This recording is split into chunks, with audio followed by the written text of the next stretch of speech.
आरोपी उपेंद्र पावसकरला आता 20 तारखेपर्यंत पोलीस कोठडी देण्यात आलेली आहे।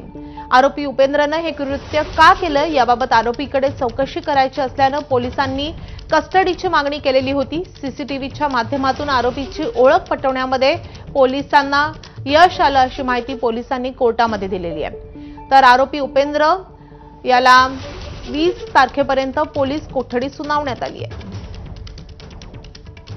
मीनाताई ठाकरेंच्या पुतळ्यावर लाल रंग फेकण्याचा प्रकार काल झालेला होता आणि त्यानंतर या आरोपीचा शोध घेण्यात आला। सीसीटीव्हीच्या आधारे या आरोपीला अटक करण्यात आली होती। आज त्याला कोर्टामध्ये हजर केला असता 20 तारखेपर्यंत आता त्याला पोलीस कोठडी सुनावण्यात आलेली आहे। आरोपी उपेंद्र पावसकरनं पोलिसांना काही महत्त्वाची माहिती दिलेली होती किंवा काही आरोपही केलेले होते। खास करून उद्धव ठाकरे आणि आदित्य ठाकरेंवर त्यांनी आरोप केले होते।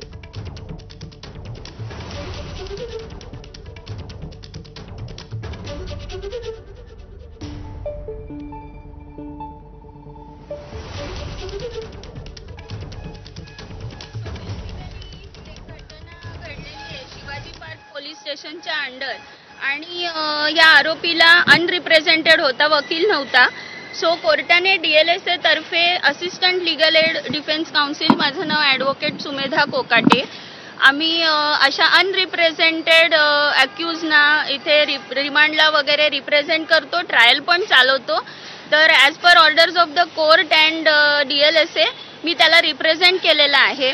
तर पोलिसांचं असं म्हणणं आहे की त्यांच्याकडे काही सीसीटीव्ही फुटेज आहे आणि अक्यूजला त्यांनी आयडेंटिफाय केलेला आहे and thereby he was arrested and brought to the court today. पण मी रिमांड कॉपी वाचता मला असं आढळून आलं की त्याच्यामध्ये अज्ञात इसमाविरुद्ध कंप्लेंट आहे। So as an advocate I presume that there is no eye witness to the event. तर त्या